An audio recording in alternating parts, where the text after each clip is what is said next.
Hello, welcome to Sell Your Company for Maximum Value. I'm your host, Michael D. Rubin. Welcome to the show. Last week we covered Chapter 3 and Chapter 4 of the book, Don't Do It Alone, and Selecting the Right M&A Firm. This week we're going to cover the next two chapters. Chapter 5, Put Your Buyer Hat On, and Chapter 6, Surrounding Yourself with Experts. On the show today we have my two guests, former guests, and my right hand of the firm. Todd Hutchinson is our VP of Exit Strategy. Welcome to the show. Good to be here, Michael. Yeah, you bet. Next, we have one of my favorite past clients. He was actually a former buyer. He's an entrepreneur and investor, and his name is Todd Bell. Todd, welcome to the show. Thanks, Michael. Great to be here. You bet. We're glad to have you on the show. All right, Todd, last summer when I wrote the book, Put Your Buyer Hat On, isn't it interesting how when sellers come into our boardroom, they come in with that seller hat and they're thinking about all of the things a seller would think of? Describe to us why they need to put their buyer hat on as we go over the 15 ways to increase value. Yeah, the discovery meeting is important when we bring the owners in to talk about their business, their history. They get to tell us our story, and most of it is about their growth and what they've been doing and building, which is fantastic, which is great. That's how we develop an opinion of value for them, for their company in the discovery meeting. But at the time, like you said, we have to have them take their seller hat off and put their buyer hat on, because we want to talk to them about the things that has increased their value while they've been building the company, and the things that currently may be decreasing their value. There's 15, as we say, increase and decrease value, but there's also like 4 or 5 significant ones that we really go over in the discovery meetings with the owners. So here are the 15 things that increase value in a company. Number 1, organized and up-to-date financials. This is extremely important. The personal expenses need to be the personal expenses. The business expenses need to be the business expenses. Too many times we see business owners that literally have zero on the net income line because they're trying to obviously save taxes. They don't want to pay taxes.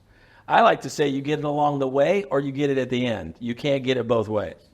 So it's important for business owners few years before they go into the market to sell, to really focus in on the business expenses are the business expenses and the personal expenses are the personal expenses. And it's important to have a bookkeeper or a third-party accountant. Number 2, annualized increasing sales.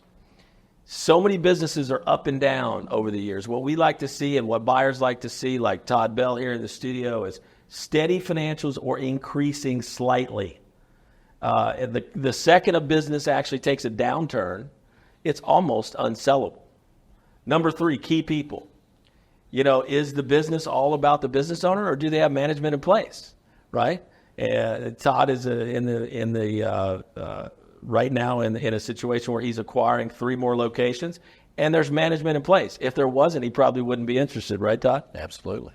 Number 4, systems and structures. Systems are important.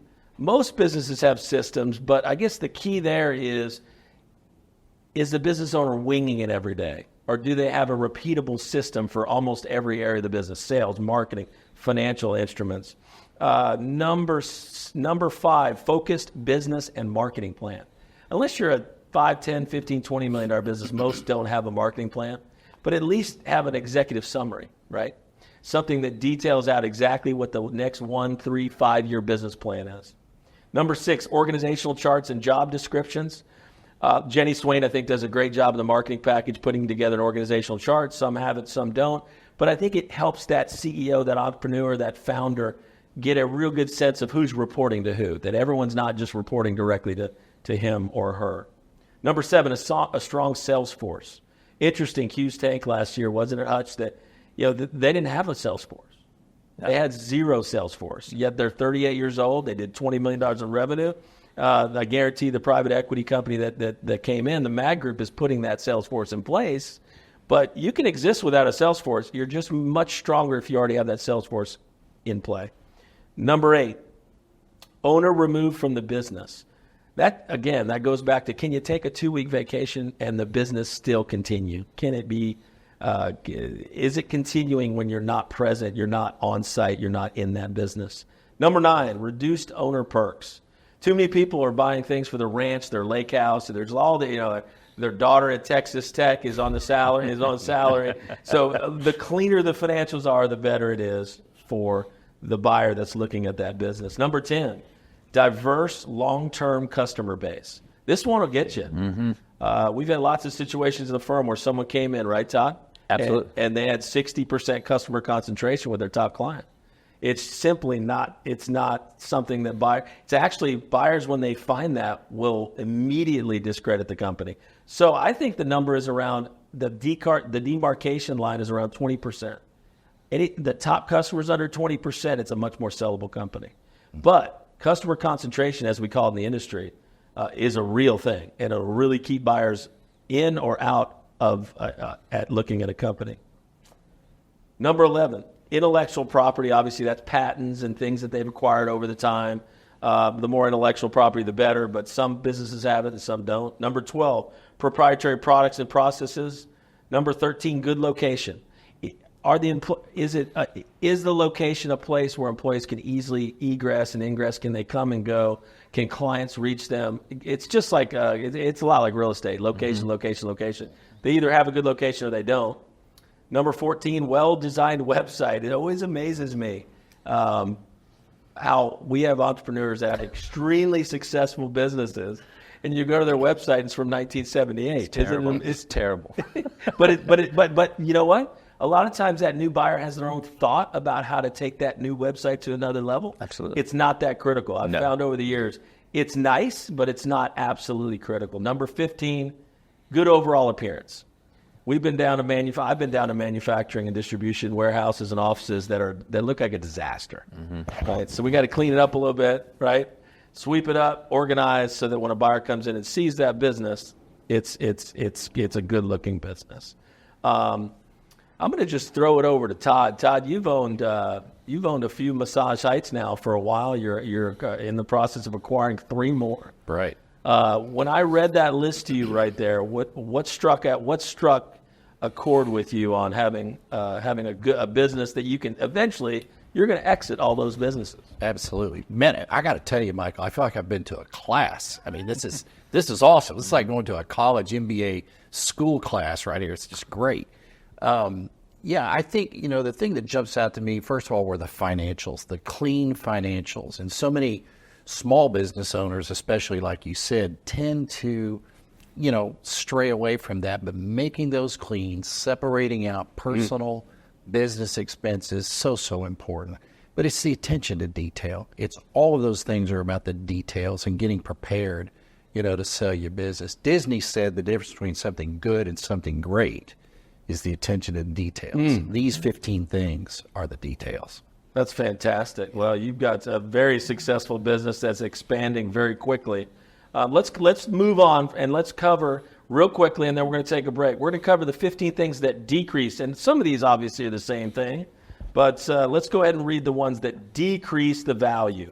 Here we go. Number 1, incomplete and inaccurate records, just like you were saying, Todd. If somebody's records aren't actually accurate, the numbers are not the numbers, we're going to have a real tough time selling that company. Number 2, unprovable owner perks. Again, something that's not, documentation beats conversation. We want to see that documentation. We'll be able to prove that documentation to buyers. Number 3, unreported cash. Beginning of my career, all the cigar lounges that I sold, most of that money never hit their bank account. If a business doesn't put the cash, the credit cards in the account, running through the corporate account, we have a very hard. The days of me creating profit and loss statements for companies are over. We're not going to do that. So any cash needs to go in their corporate bank account. Number 4, unmotivated seller. I'm going to throw this to you, Todd, because we've had some unmotivated sellers in our boardroom that after the hour and a half discovery meeting, when we ask them, why are you selling and are you motivated? They go, What do you say to a seller that comes into our firm at MDR Associates in our boardroom and at the end of it says, if I get that $4 million number, I might do it? It's not what we want to hear. Ideally, what we want to hear is I'm selling my company because I'm retiring, or at the very least, I have an other interest or something I've always wanted to do my whole life and go do, whether that's, boating or sailing or whatever it is, but not, if I get the right number, I'll retire, or I don't like this company, I'd like to go do another company similar. That's not what we want to hear. Yeah, I mean, the number one answer, I usually save it to the end. Sometimes I ask it up front because I'm so curious. Yeah. Why are you selling? Absolutely. The answer we like to hear is retirement. It's the only one that's real besides maybe divorce, health reasons, which are all valid reasons. But when we hear retirement, our ears go up, and that's a real answer. And then obviously we check for motivation because we're only going to be as motivated as they are. Absolutely. Number 5, questionable reason for selling. We just covered that, right? It's like if it has to be definitive. Number 6, large working capital needed. There's a lot of companies that have a huge CapEx. Every year they've got to spend $5 million to keep that business going. Really going to sell that to private equity only that have those resources or extremely wealthy entrepreneur investors, because CapEx is a real thing. How much money does it take to continue that business? And some working capital goes along with the business. That's going to be covered in another episode. Number 7, poor curb appeal. Again, if it's sloppy and it doesn't look good to a buyer, it's probably not going to sell. It's a lot like a real estate purchase in that instance. Number 8, bad location. We covered that. Need to have a good location. Number 9, large customer concentration. We covered that. Again, 20% or less is what we look for your largest client, largest customer. Number 10, weak infrastructure and lack of key employees. Number 11, inconsistent yearly financial performance. We want to see something steady, gently going up or even going up, but as the moment it starts trending down over a few years, almost impossible to sell, which is number 12, declining sales. Number 13, no sales force. Put a sales force in place, even if it's 1 or 2 people, and watch their performance, because again, if it's all about that business owner, if the whole business if Todd's business is all about Todd, and I know he's got managers in place all over his organization, but if he didn't, it's really hard for us to get any traction in the sales process. Number 14, no formalized business and marketing plan, and lastly, poor and unclean appearance. It's really interesting. We're going to take a break right now, and we'll be right back with the show. To book a discovery meeting with Michael and receive a complimentary opinion of value, you can visit us on the web at sellmycompanynow.com. That's sellmycompanynow.com, or call us at 855-637-2020. That's 855-637-2020. Sell your company for maximum value. All right, now what we're going to do on the show is I want to really emphasize how important Todd Bell is to the firm. He left an incredible video testimonial for our firm. It means the world to me. We've become really good friends. So let's watch his testimonial, and we'll be right back.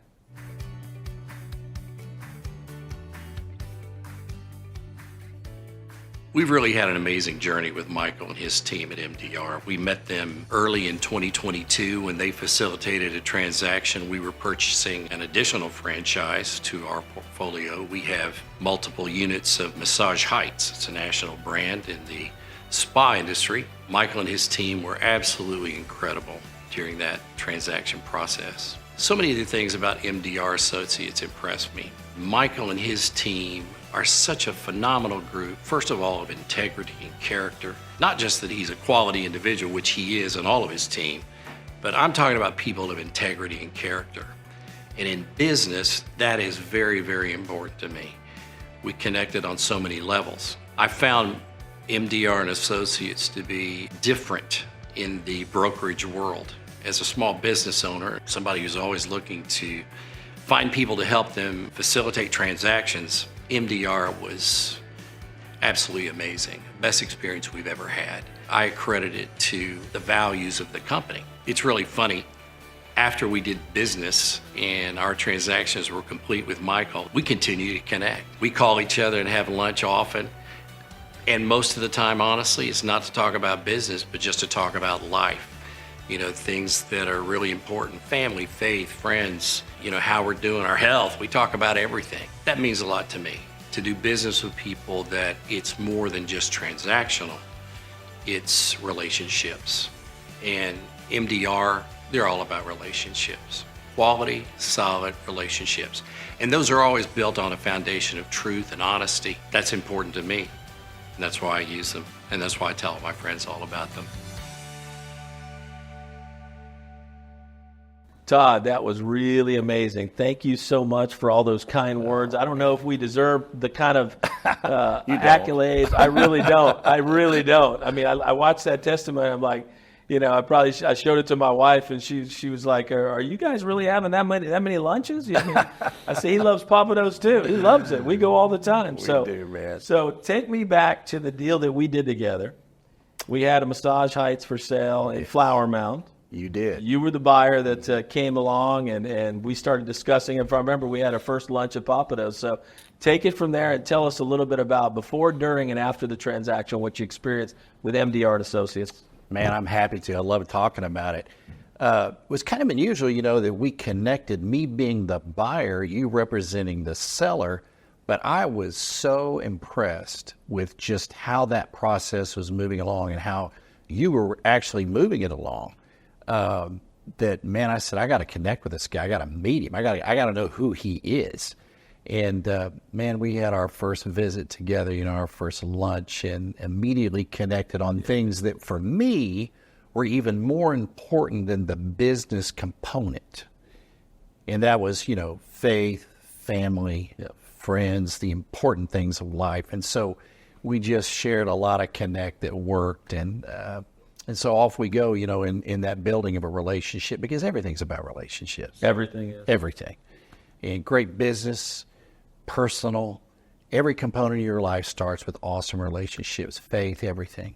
So that's how we got started, and man, and off to the races we go. And I remember coming home that first night, and you were beginning the very first pieces of the negotiation process with me, and I thought, man, this guy's tough, but he's so good.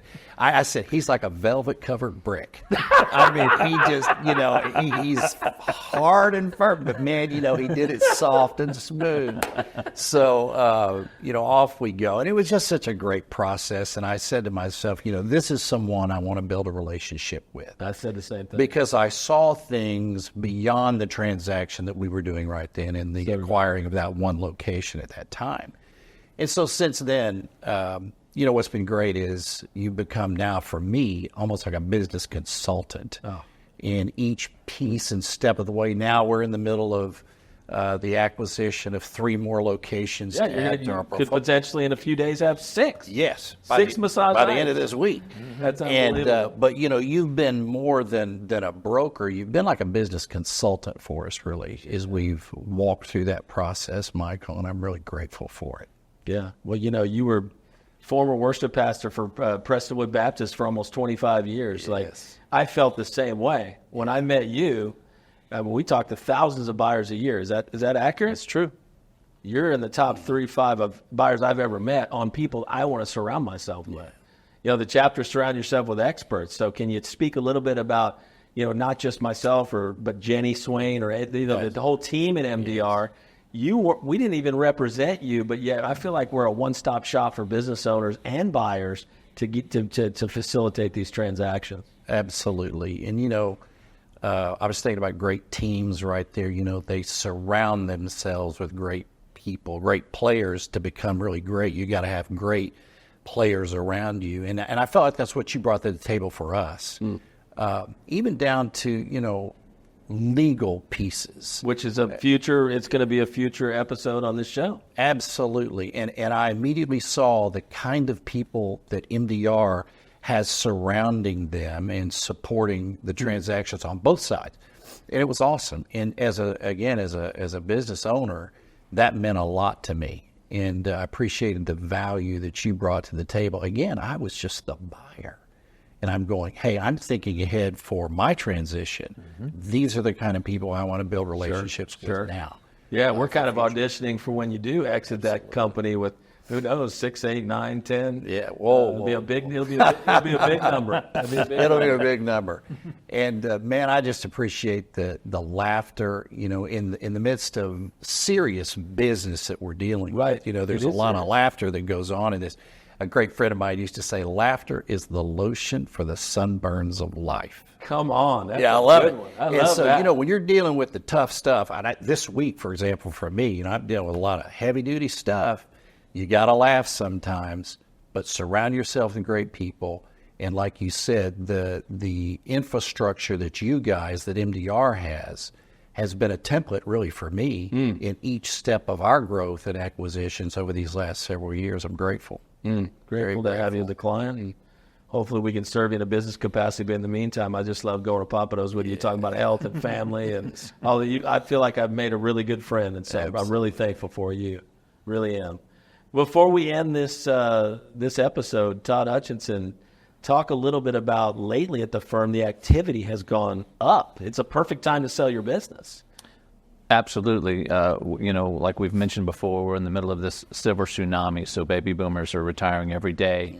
And so this is a great opportunity. If you are even thinking about selling your business, now's the time to get with a company like MDR Associates and at least find out what your business is worth, because like you say every time, you don't know if you want to sell your company so you know what you're worth. So it's really important that right now you get with a firm that has, like Todd says, a group of experts that will be surrounding you during this transaction, and like you said, become almost friends during the process, because we work in a relational business. It's 100%. That's a great point. Early in my career, way back 27 years ago, 28 years ago when I got into sales, and it was all transactional, 100% transactional. You're going to be successful as an entrepreneur, and you just said it. It's all about relationships. We have to be 100% relational. That means walking away from a deal like we mentioned last episode with Hughes Tank, which was a 7-figure fee we walked away from because it was the wrong buyer. Wrong buyer. It's not about the big numbers that the entrepreneur get. It's not about the commissions or the success fees that we earn. It's about carrying on the generational legacy of that business owner's business. Absolutely. This isn't selling a vehicle. This isn't selling a house. This is a one-time event, normally once in a lifetime. And they want to. And our business owners want 3 things. They want us to maximize the value. That's why I wrote the book. They want to maximize the value in the shortest period of time and do it confidentially. Next week, we're going to cover Chapter 7, 10-step unique process, and Chapter 8, the art of finding the perfect buyer. I just want to thank you, Todd Bell, for taking time out of your busy week to come spend some more time with us. I mean, you're a friend of the family, you're a friend of the firm, and I'm just honored to call you a friend, a brother, and someone that we can count on to just share, to just do life with. My privilege. Yeah, and Todd, thanks for stepping in. It'll either be you or Jenny in most of the episodes. Absolutely. So thanks. All right, well, that concludes episode number 4 of Sell Your Company for Maximum Value. If you're a business owner, a baby boomer approaching retirement, maybe you're 52, 54, 58, and you're approaching 60, 65, and you're thinking about retiring, remember, the question isn't do you want to sell, it's do you know how much you're worth? I'm Michael Rubin with Sell Your Company for Maximum Value, and until next week, be blessed. Hey, thanks for tuning in. You can find this podcast on YouTube, Apple, Spotify, or Facebook. Until next week, I'm Michael Rubin as your host. Be blessed. To book a discovery meeting with Michael and receive a complimentary opinion of value, you can visit us on the web at sellmycompanynow.com. That's sellmycompanynow.com, or call us at 855-637-2020. That's 855-637-2020. Sell your company for maximum value.